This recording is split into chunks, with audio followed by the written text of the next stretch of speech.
Muy bien, buenos días con todos. El día de hoy vamos a retomar lo que estamos viendo en Gálatas. Estamos viendo la carta de Pablo a los Gálatas. Nos quedamos en el capítulo 4 la vez pasada, ya hicimos todo el capítulo 4 y ahora nos tocaría hacer el capítulo 5 de Gálatas. Bueno, en el contexto de lo que veíamos antes, es que en estas iglesias de Galacia estaban entrando gente judía, judaizantes, para poder explicar que las personas gentiles, o sea, los que no eran judíos, primero debían convertirse en judíos para luego recién poder ser cristianos. Y este tipo de enseñanzas y estas cosas que se fueron dando en esas iglesias, fueron hechas por propios cristianos, ¿no? De la iglesia de Jerusalén que iban y decían estas cosas, enseñando algo que no era cierto a estas comunidades. Y es por eso que Pablo, vimos anteriormente, que va hasta Jerusalén, y es que pregunta y se tiene el primer concilio de Jerusalén para poder, eh, para poder tener las cosas claras y que todos estén de acuerdo en cómo, en qué es lo que era el verdadero evangelio según Jesucristo, ¿no? En lo que él había recibido también de Jesucristo. Y es por eso que Pablo está escribiendo esta carta a los Gálatas con esta vehemencia, ¿no? Con esta, de alguna forma, mm, celo, ¿no? Lo que explicamos la vez pasada, este celo de que el Evangelio estaba siendo tergiversado por estas personas y que realmente le está muy, muy molesto, y es una de la única carta que vemos este tipo de alguna forma furor, ¿no? En su espíritu al momento de escribir lo que escribe. Y bueno, para no alargarlo, vamos a comenzar con Galatas 5 y dice, estad pues, y bueno, pues para poder empezar, obviamente, antes de comenzar con la lectura, vamos a entregar este día en oración a Dios, el poder interpretar y comprender lo que Él nos quiere decir para nosotros. Padre amado, tú que eres todopoderoso, Señor de señores, Rey de reyes, Padre mío, ayúdanos, Señor, el día de hoy para poder comprender las cosas maravillosas que tienes para mostrarnos, Señor, hoy día. Instrúyenos, Señor, en tu camino. Ayúdanos a comprender qué es lo que tú quieres que nosotros nos demos cuenta que estamos haciendo mal. Ayúdanos a entender cómo es que podemos salir de estas cosas que hacemos mal. Ayúdanos a comprender cuál es la verdad, Señor, porque solamente en tu verdad y en la verdad es que nosotros podemos ser libres realmente. Y te pido, Señor, que todas las personas que estamos en este momento escuchando, o con la Biblia al lado, o leyendo estos pasajes, Señor, nos ayudes, que abras nuestra mente, nuestro corazón, que pongas en disposición nuestro espíritu para poder comprender todo lo que tú tienes preparado para nosotros. Todo esto en el nombre de tu amado nuestro Señor Jesús. Amén. Muy bien, entonces vamos a empezar ahora sí con Gálatas 5. Dice, estad pues firmes en la libertad con que Cristo nos hizo libres, y no estéis otra vez sujetos al yugo de esclavitud. ¿Sí? Ya lo explicamos antes, que ese yugo de esclavitud es la ley, ¿no? He aquí, yo, Pablo, os digo que si os circuncidáis, de nada os aprovechará Cristo. ¿Ya? Entonces, acá está ya hablando de algo específico que hacen los judíos, porque por esto que yo les acabo de mencionar al principio, ¿no? Estas personas piensan que ellos deben ser judíos primero para poder convertirse en cristianos, ¿no? Entonces, los están haciendo circuncidar, porque en el pacto abrahámico, ustedes van a poder leer, nosotros vimos el pacto que hizo Dios en Génesis la vez pasada, cuando Abraham por fe es que hace esta entrega, ¿no? Por fe es que hace este pacto con Dios, pero ustedes van a darse cuenta que capítulos más adelante, cuando en Génesis 17, si no me equivoco, es que ahí empieza el pacto ya con esta, este símbolo, ¿no? Esta simbología que es cortar el prepucio de las personas que van a tener como Dios a Jehová, ¿no? Y en este caso, Dios en Génesis, si quieren lo pueden leer después, le pide a Abraham hacer esto con todas las personas de su casa, con los esclavos, con todas las personas que nacían en su casa, con sus hijos. Él incluso lo hizo a una edad muy avanzada, cuando tenía prácticamente 99 años. Entonces, eh, nosotros sabemos que Dios trabaja mucho con los símbolos para poder explicarnos las cosas, porque nosotros somos niños espiritualmente hablando en nuestra mente, ¿no? En nuestro corazón, en nuestro espíritu somos este, bebés. Y entonces, como yo les explico a los niños, a veces hay que repetirles las cosas, enseñarles las cosas de una forma que sea más sencilla. Y entonces el simbolismo de la circuncisión, ¿no? En este caso, es que él va a arrancar, va a cortar prácticamente el pecado, ¿no? El pecado de su cuerpo. Y este prepucio, que es la carne, ¿no? Que está alrededor del órgano sexual masculino, ¿no? Eh, lo representa en su totalidad. ¿Por qué? Porque de ahí es que sale la semilla para poder procrear nuevos pecadores. ¿Sí se entiende?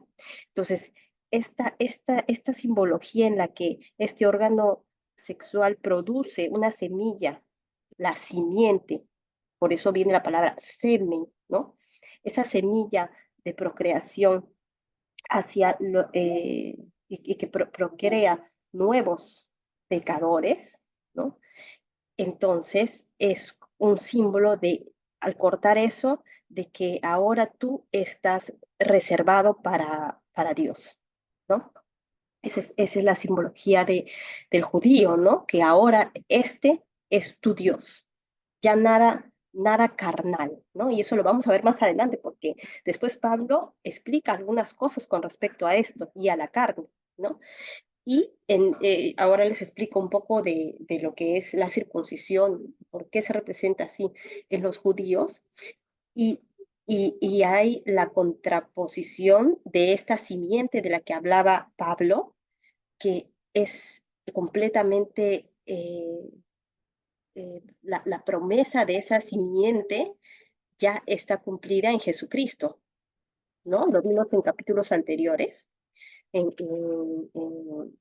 capítulos anteriores vimos que esa semilla ya, el cumplimiento de esa semilla, de esto del pacto, ese cumplimiento de ese pacto es hecho en Cristo Jesús. Por eso no dice las simientes, ¿no? Sino dice la simiente que es el Hijo del Hombre, el que vino y pagó por nuestros pecados, que es Cristo, ¿sí? Entonces, eh, es por eso que Pablo habla acá de esto, ¿no? Y aquí yo, Pablo, os digo que si os circuncidáis, de nada os aprovechará Cristo.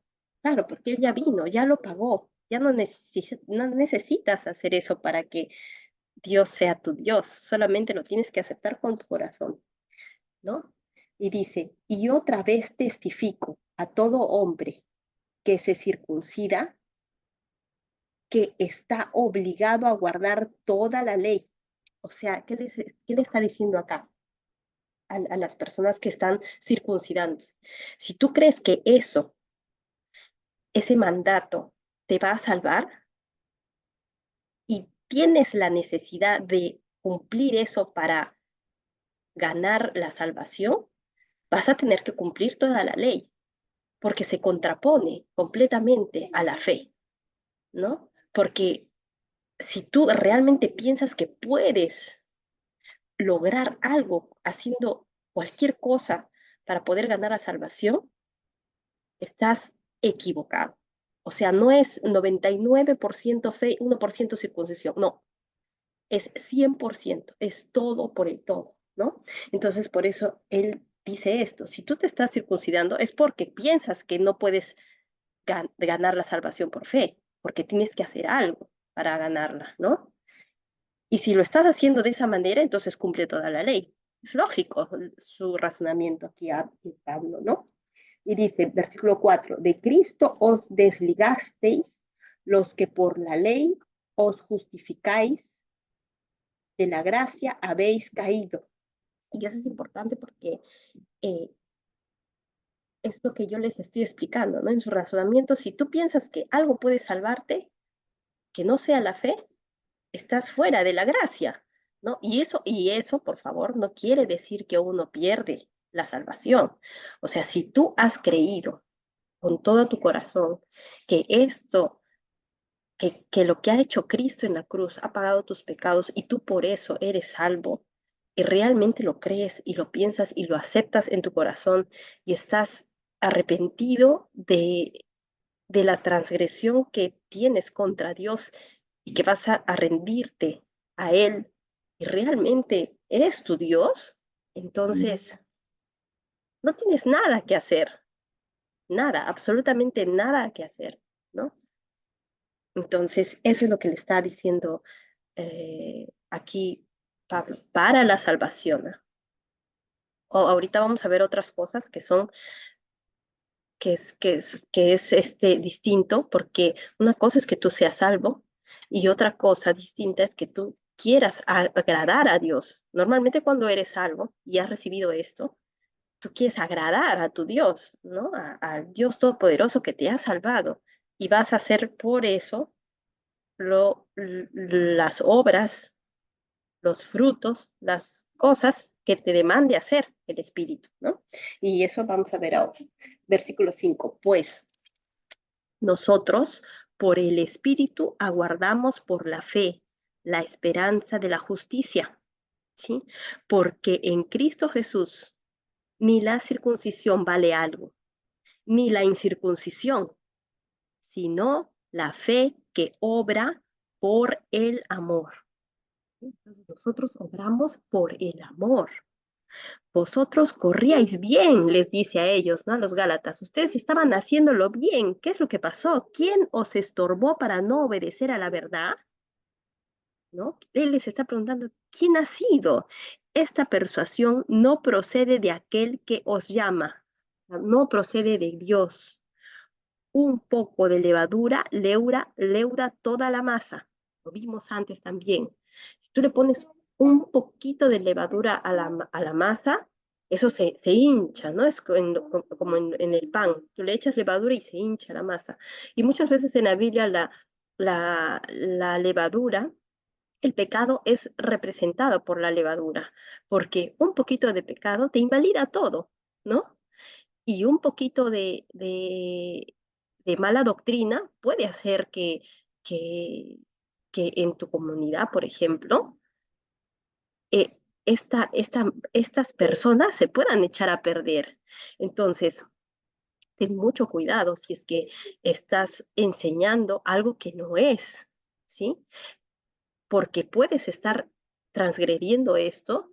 ¿Y qué dice Pablo con esto que las personas a veces se ponen a decir que necesitan otras cosas para obtener la salvación, ¿no?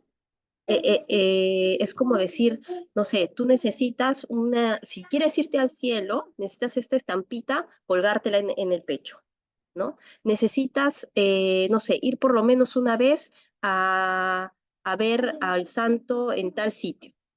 O, no sé, hacer una promesa de fe en la que tú tienes que llevar algún tipo de atuendo. O tienes que, no sé, hacer algo más de lo que ya hizo Cristo, ¿no? Entonces, por eso dice, un poco de levadura leuda toda la masa.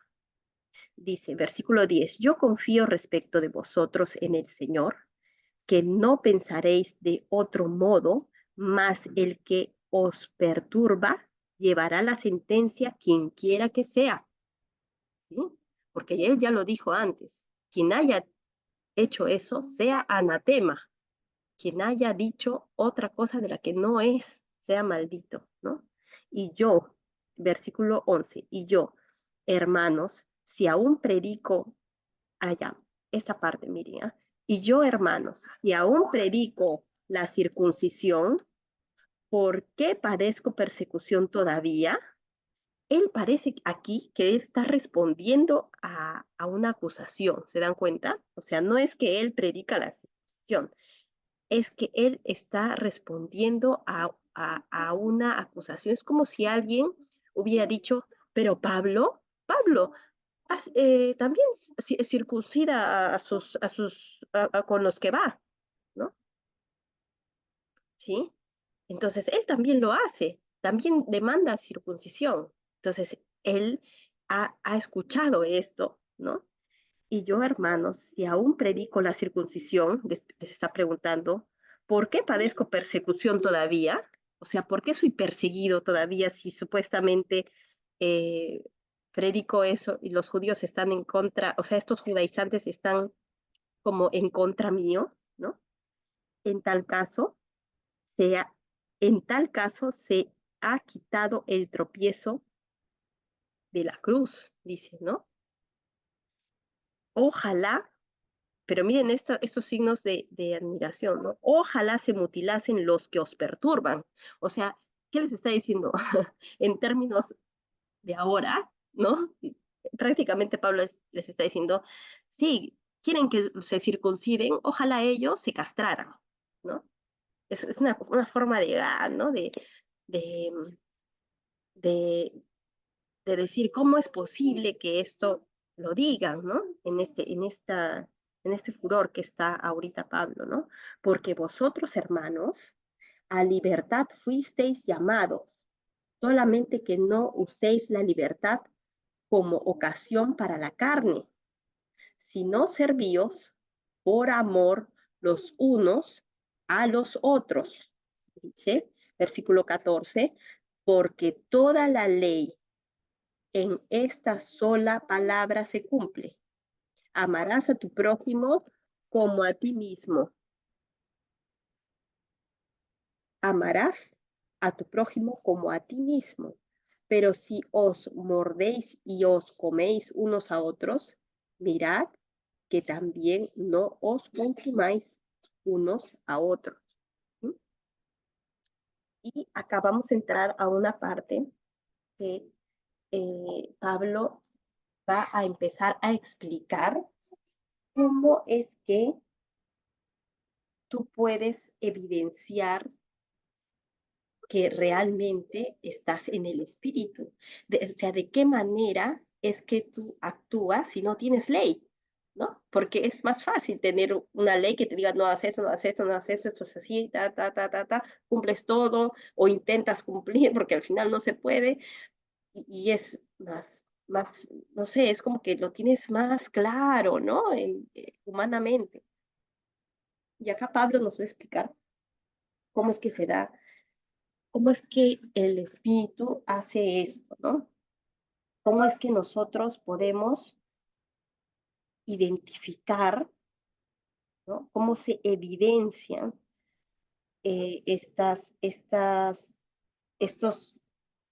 estas cosas carnales, ¿no? De las que nos tenemos que deshacer, así como ese prepucio, cómo debemos nosotros circuncidar de alguna forma nuestro corazón, ¿sí?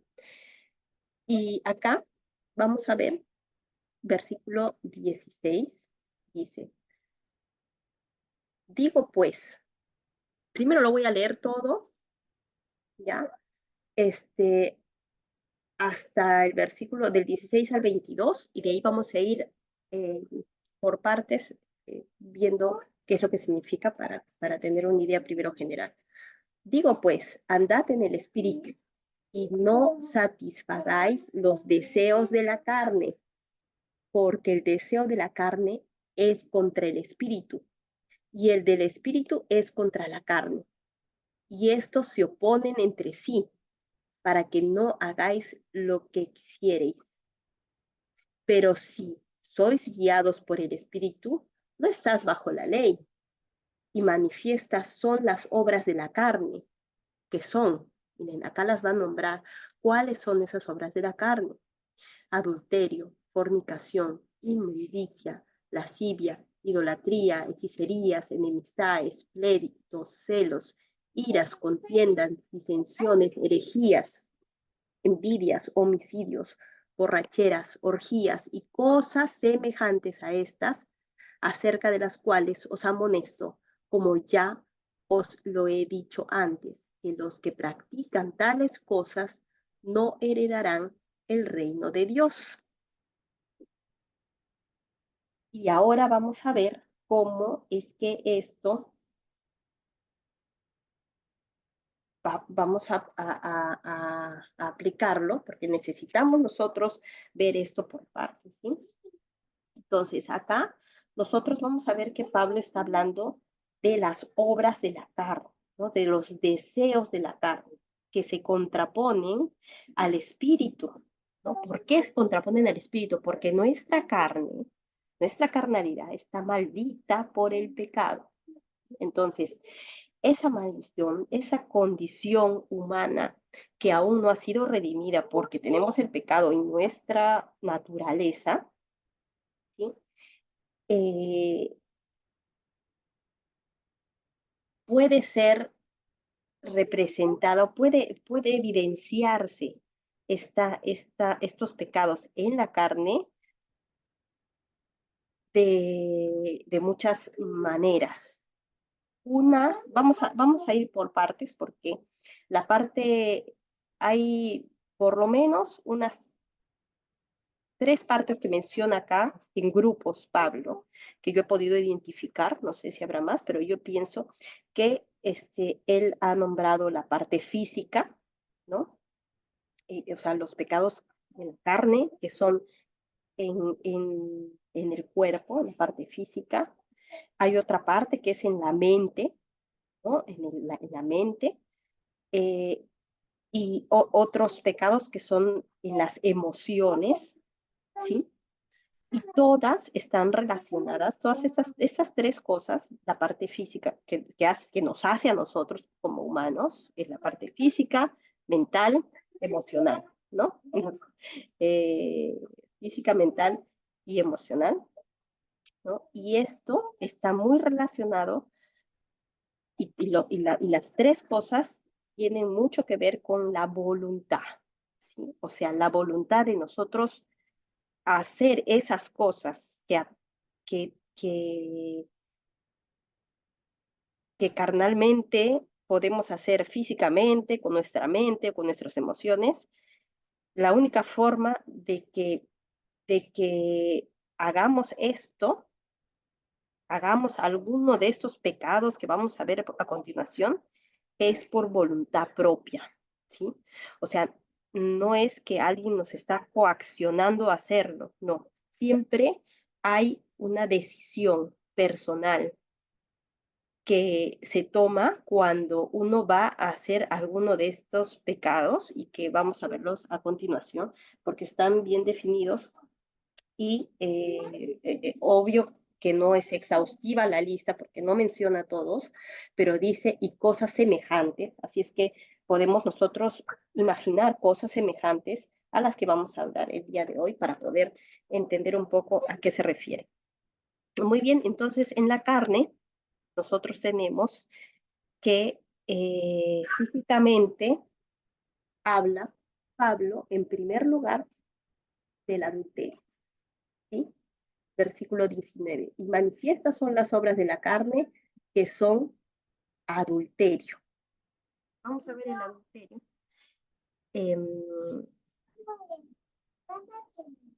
El adulterio es, como dijo Jesús, no solamente que tú estés con alguien que no sea tu esposo, sino que si solamente con el pensamiento estás, o sea, estás queriendo tener algo con alguien que no sea tu esposo, eso ya está mal, ¿sí? Ahora, en el adulterio, pero bueno, en este caso, el adulterio eh, como un pecado carnal ya físico, ¿no? Él lo está poniendo acá como algo físico, ¿no?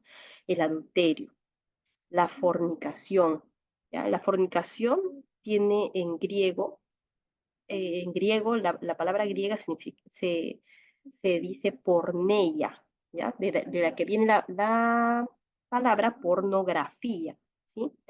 Y es toda actividad sexual ilícita, o sea, que no está dentro del matrimonio, que incluye el adulterio, obviamente, porque está fuera del matrimonio, pero lo menciona aparte porque es una actividad que puede darse también eh, no estando casados, ¿no? Como por ejemplo sexo eventual, la prostitución, el incesto, la homosexualidad, ¿sí?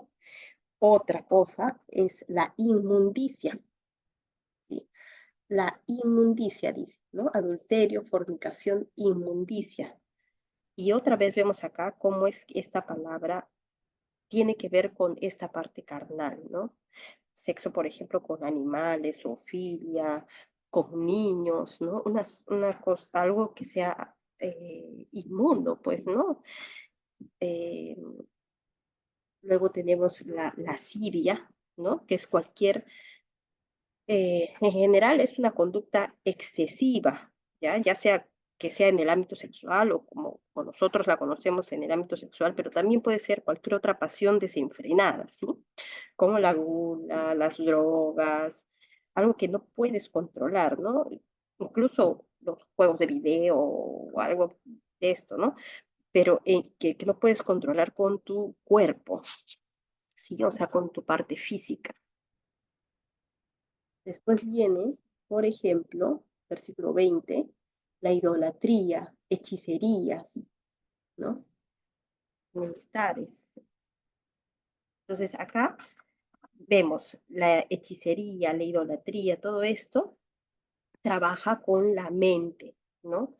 Todo lo que tiene que ver con eh,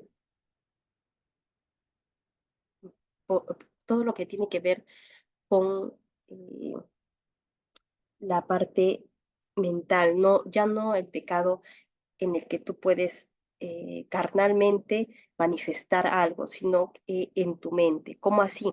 Por ejemplo, en hechicería, ¿no? En hechicería, esta palabra en griego significa farmacia, ¿no? De la que viene la farmacia, ¿sí? Que es esta conexión, ¿no? Que algunas veces estas personas hechiceras podían dar a beber alguna droga, alguna sustancia, ¿no? Para alterar la mente, ¿no? Como una práctica pagana, que estas personas puedan tener alucinaciones, ¿no? Y poder ver visiones, como el ayahuasca, por ejemplo, ¿no? O otras cosas, ¿no? Para que ellos puedan ver visiones y conectarse con ídolos falsos, con dioses que no existen, ¿no? O con seres espirituales que son disonantes con Dios, ¿no? Que están en contra de Dios. Pueden ser demonios, porque si uno cree en Dios, también debes creer en los demonios, y eso también existe, ¿no?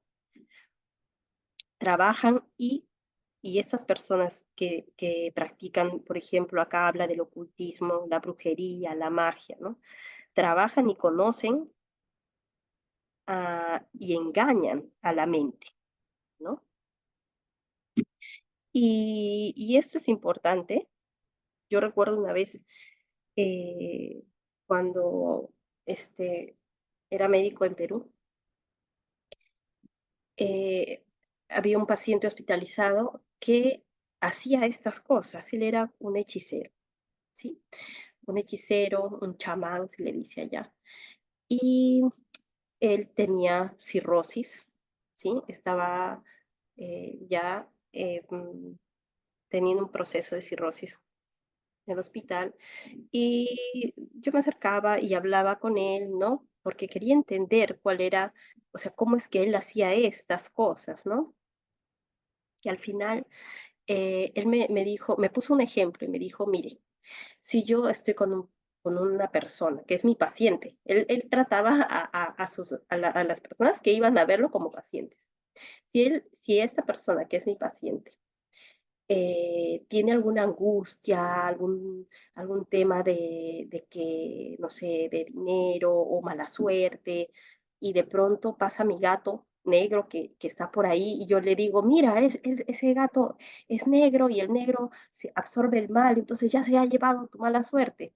Y después vienen bien, o sea, él hacía que estas personas con su mente pudieran eh, ser engañados y producir esta nueva forma de decir que eso que era malo ya se fue, ¿no? Sin que en realidad no haya pasado nada.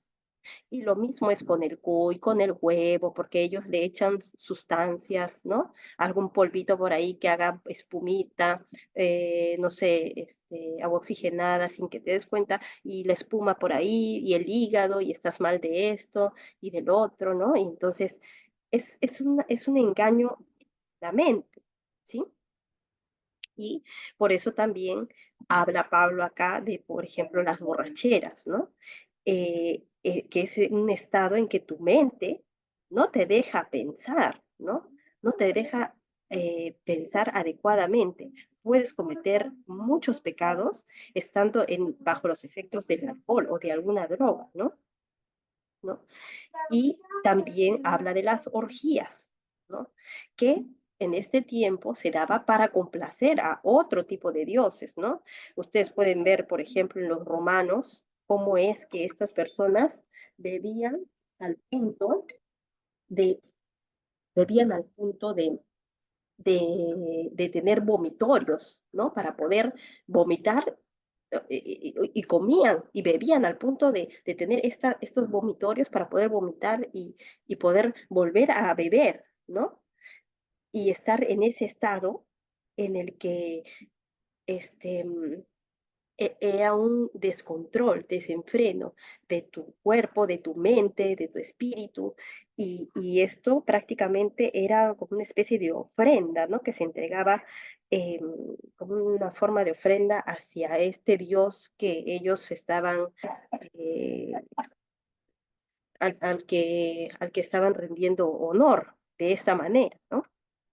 Entonces, por eso es que Pablo habla de estas cosas que son tan específicas y que las estamos explicando un poco porque eh, es importante que las tengamos en cuenta y que guardemos no solamente estas cosas específicas, sino em, que guardemos todo lo que tenga que ver con nuestra parte física en el cuerpo, con nuestra parte mental, ¿no? ¿Sí? Y ahora vamos a ver con nuestras emociones, ¿sí? Y con nuestras emociones, ¿no? Que se manifiestan, ¿cómo se manifiestan nuestras emociones generalmente? En nuestras relaciones con los demás, en nuestras relaciones humanas, ¿no?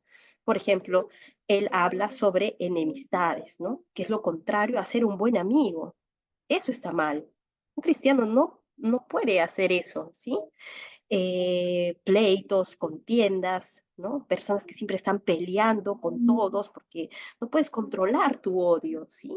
Entonces, esta ira, ¿no? Esta ira de la que también habla acá, ese odio, eh, incontrolable, ¿no? Que incluso puede durar días, y cuando dura mucho, días, ¿no? Puede durar horas, si dura muchos días, puede llegar incluso a cometer actos que van más allá de solamente el odio en la emoción, sino a cometer acciones de odio, como los homicidios, por ejemplo, ¿no? Como tener envidia, celos, ¿no? Te llevan a perder, pero no celos como el que nosotros hablamos hace un momento de este celo de cuidar algo, ¿no? De forma celosa en el sentido de que el Evangelio, o que se tergiverse tu tener celo de cuidar eso preciado, ¿no? Sino estos celos que te llevan a perder el control, ¿no?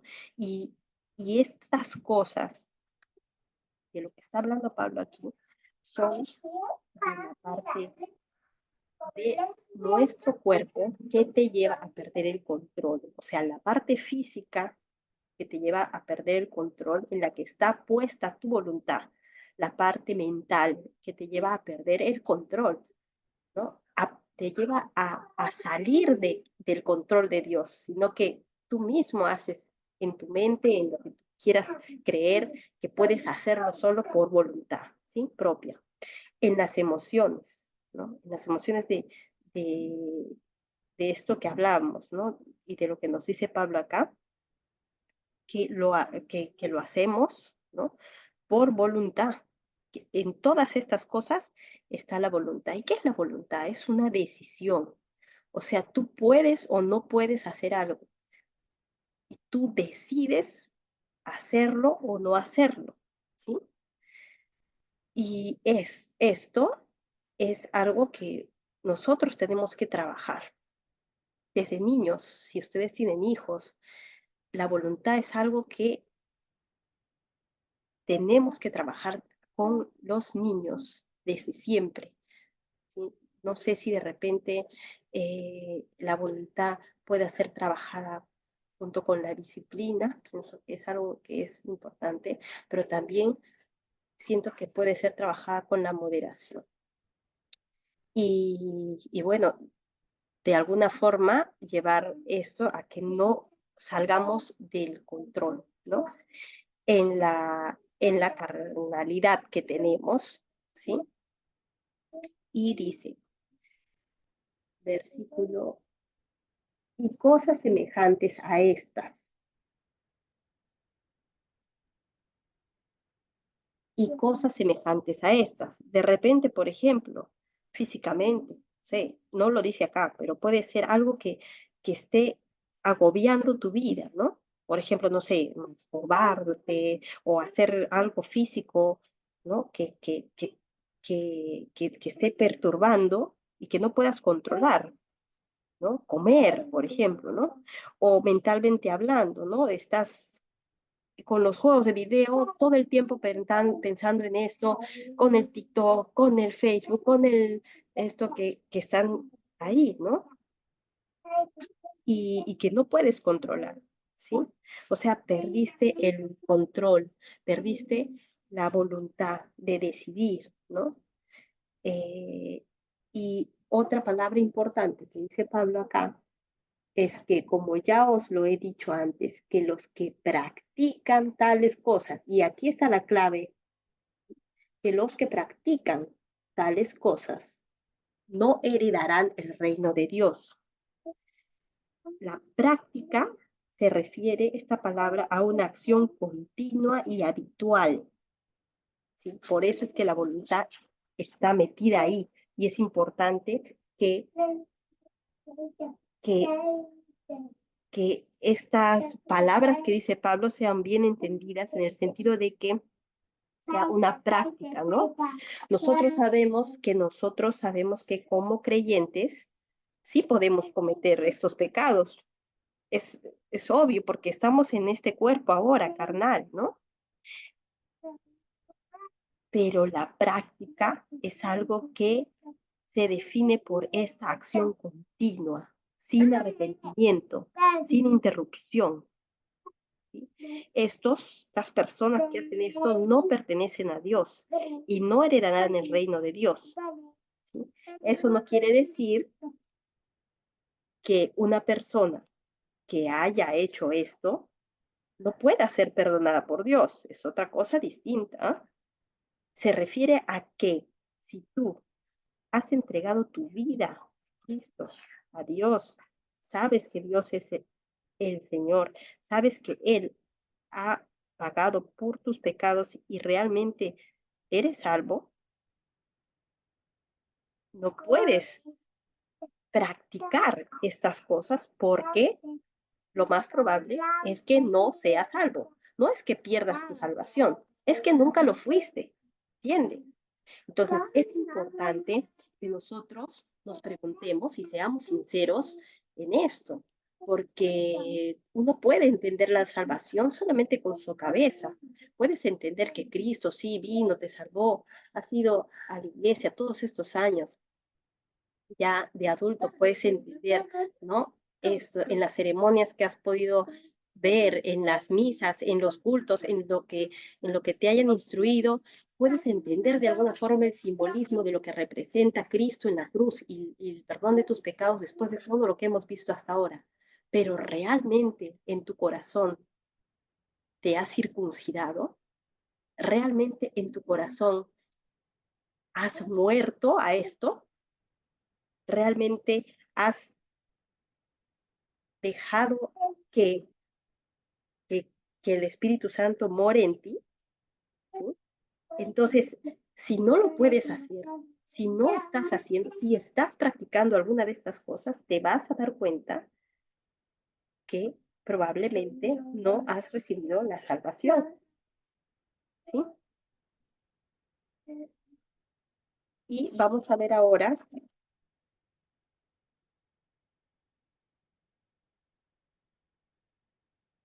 dice,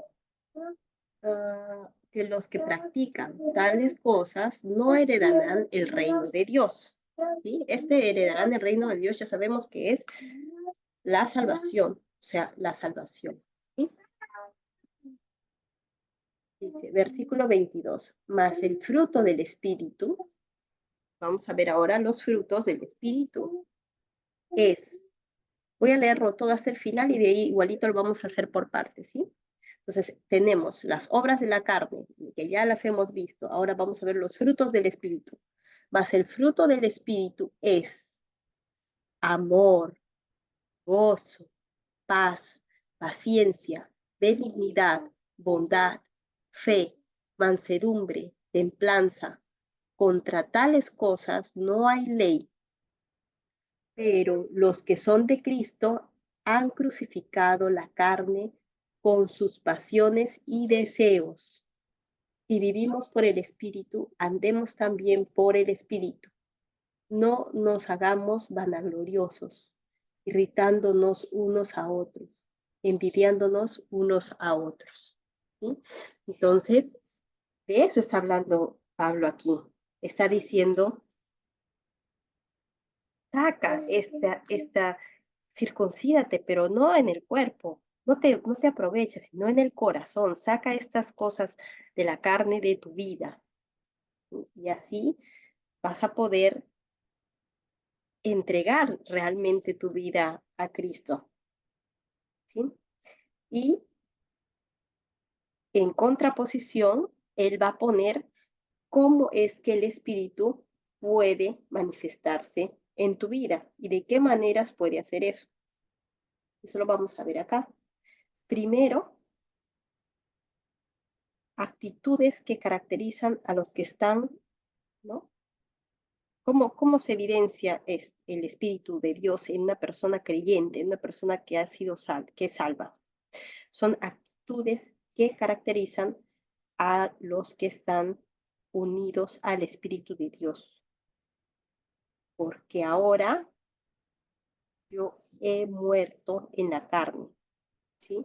Como decíamos antes, más el Espíritu de Dios vive en mí, ¿no? Ahora Cristo vive en mí. Dice Gálatas 2:20, si es que lo pueden ver, lo vimos cuando hicimos Gálatas 2, con Cristo estoy juntamente crucificado, y ya no vivo yo, mas vive Cristo en mí. Y lo que ahora vivo en la carne, lo vivo en la fe del Hijo de Dios, el cual me amó y se entregó a sí mismo por mí. ¿Sí? Entonces, ese es el punto acá. Y vamos a ver estos frutos del Espíritu. El primero es el amor, ¿sí? Este amor voluntario, es un amor que no es como este amor romántico que nosotros vemos cuando alguien, no sé, se enamora de otra persona, ¿no? Y te encuentras, eh, no sé, con así amor a primera vista o este amor, ¿no? Que es más sentimental. Se refiere a un amor agape, y le llamamos este amor que es el amor de Dios, el amor más puro de todos. Entonces, ustedes me dirán, entonces, ¿y cómo sabemos cómo es ese amor? ¿No? Vamos a ver ahorita cómo es ese amor en Primera de Corintios 13. Si pueden ir a sus Biblias, a Primera de Corintios 13, vamos a describir. Yo sé que muchos saben este capítulo, que es uno de mis favoritos, y podemos leer cómo es el amor de Dios. Dice, cap- eh, Primera de Corintios 13, versículo 4. El amor es sufrido, es benigno. El amor no tiene envidia. El amor no es jactancioso, no se envanece, no desaparece, no es vano, no hace nada indebido, no busca lo suyo, no se irrita, no guarda rencor, no se goza de la injusticia, mas se goza de la verdad. Todo lo sufre, todo lo cree, todo lo espera, todo lo soporta. El amor nunca deja de ser. Pero las profecías se acabarán y cesarán las lenguas, y la ciencia acabará, porque en parte conocemos y en parte profetizamos. Mas cuando venga lo perfecto, entonces lo que es en parte se acabará. Cuando yo era niño hablaba como niño, pensaba como niño, juzgaba como niño, mas cuando ya fui hombre dejé lo que era de niño. Ahora vemos por espejo oscuramente, mas entonces veremos cara a cara. Ahora conozco en parte, pero entonces conoceré como fui conocido. Y ahora permanecen la fe, la esperanza y el amor, estos tres, pero el mayor de ellos es el amor. Y es por el amor que nosotros nos caracterizamos como cristianos, pero no ese amor sentimental, sino de este amor del que habla Pablo en su carta a los Corintios. ¿Sí? A veces nosotros podemos tener pruebas en nuestra vida que nos hacen, o sea, nos hacen tener que tener este amor, ¿sí? Puede ser expresado, no sé, de, de alguna forma, y yo lo he visto sobre todo en estas madres que tienen hijos, por ejemplo, que tienen alguna enfermedad eh, que no se puede curar, ¿no? Genética, mental, lo que sea, pero que no se puede curar y van a tener que estar ahí. Y ese amor incansable y ese amor que prácticamente Dios puede darte la oportunidad de, si tienes algún problema de estos, poder sentir, ¿no? A veces las personas vemos estas situaciones como, ay, pucha, pobrecita, ¿no? Pobrecito, si tuvieron su hijito mal, se nació así y esto. Pero podemos pensar que esas personas pueden estar, pueden, pueden llegar a sentir ese amor que Dios siente por nosotros a través de esos niños, a través de esta gente que les ha tocado cuidar, no solamente niños, ancianos, gente desvalida, gente que no puede hacerlo por sí misma, ¿no? Y Dios te da la oportunidad de tener. esa capacidad de poder dar ese amor, ¿no? Es una cosa increíble. Y eso, ¿no? Tenemos también lo que decía, a ver, acá, más el fruto del Espíritu es amor, gozo. Vamos a ver qué cosa es el gozo. El gozo es una felicidad, pero no una felicidad cualquiera, es una felicidad como la que te dan, eh, es una felicidad como la que hablábamos en las bienaventuranzas, ¿no? No sé si ya alguna vez han escuchado el video de Mateo, Mateo 5, pueden ver la parte de las bienaventuranzas, donde habla de esto, ¿no? Bienaventurados, felices, ¿no? El gozo que se experimenta por el conocimiento de estas realidades espirituales, el conocimiento de estas promesas eternas que Dios nos da, que Dios está en control de todo, que su reino va a prevalecer, que Él tiene todo bajo control. Ese gozo nunca se pierde en un cristiano por ninguna situación, porque eh, ocurre incluso en las circunstancias más adversas, ¿sí? Si realmente es que tu espíritu está conectado, ¿no? a Dios. Vas a poder sentir ese gozo, esa paz de la que habla acá Pablo, ¿no? Esa calma interior que resulta de esa confianza de una relación con Dios y no de una religión, ¿no? Una relación que nos da esta capacidad de sentir que nada nos hace falta, incluso en las peores situaciones, sino que estás en paz. La paciencia de la que habla aquí Pablo, que es esa capacidad de esperar, ¿no? Paciencia, la palabra paciente. Cuando tú eres un paciente, tienes que esperar. Esa palabra significa esperar. Pero esta paciencia de la que hablamos aquí es la capacidad de esperar, pero en Dios, en el que Él sabe cuándo es el mejor momento para actuar. Es esa espera, esa paciencia en la que tú necesitas soportar hasta que Dios decida qué es lo que va a hacer, hasta que Dios decida qué es el tiempo correcto que Él tiene preparado para ti. Mientras nosotros solo hacemos lo que Él nos manda hacer, ¿no?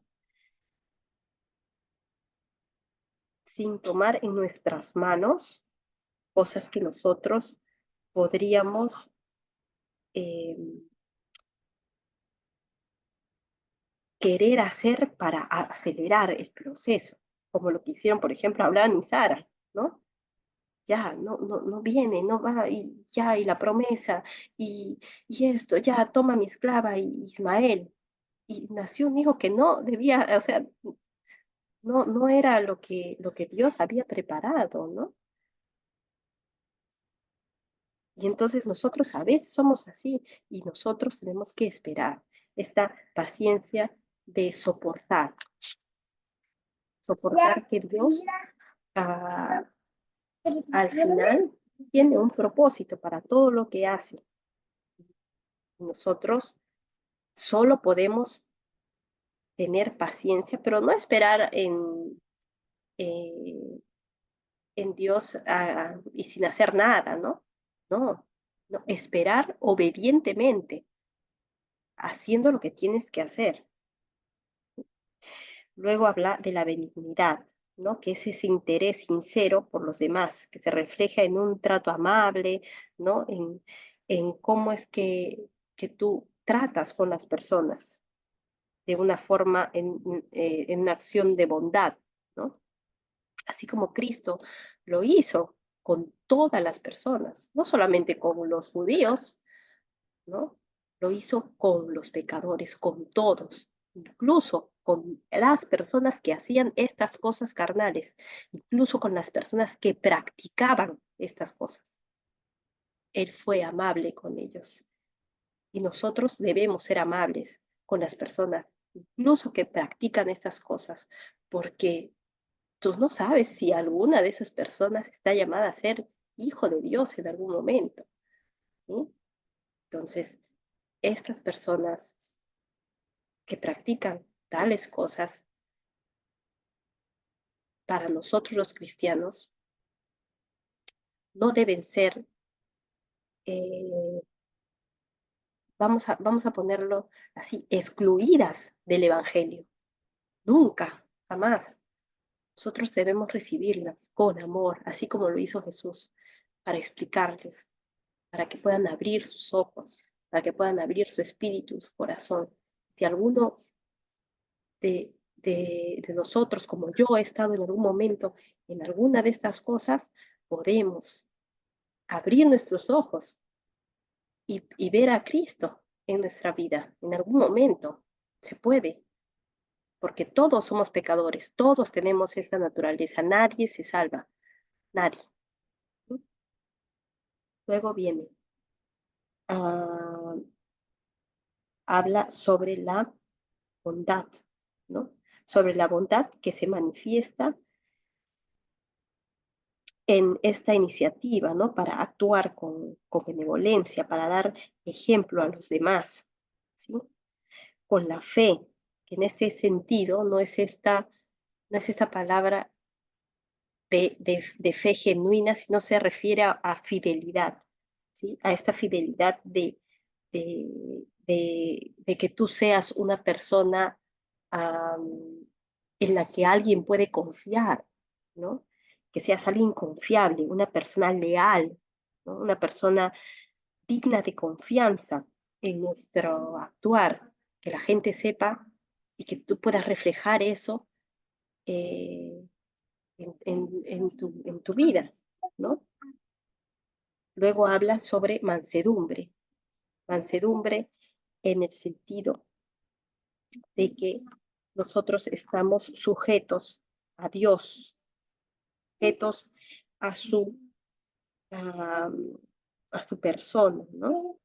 Esta persona es una persona que prácticamente cede su voluntad, sus sueños, sus ambiciones, sus anhelos, se las da a Dios, pero no como debilidad, sino como, como un poder que está bajo control, ¿no? como, como ceder ese poder que tú tienes y que ahora está bajo el control de Dios, ¿no? Sin amargura, sin sentir que estás perdiendo algo. Eso solamente te lo puede dar el Espíritu Santo, ¿sí? Entregar todo, porque Dios tiene un plan mejor que el tuyo.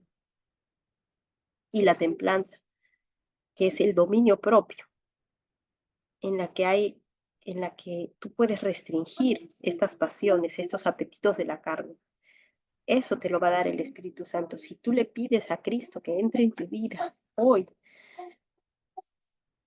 Él va a darte la templanza, va a darte el amor, te va a dar la benignidad, la bondad, la fe, la mansedumbre, la paciencia.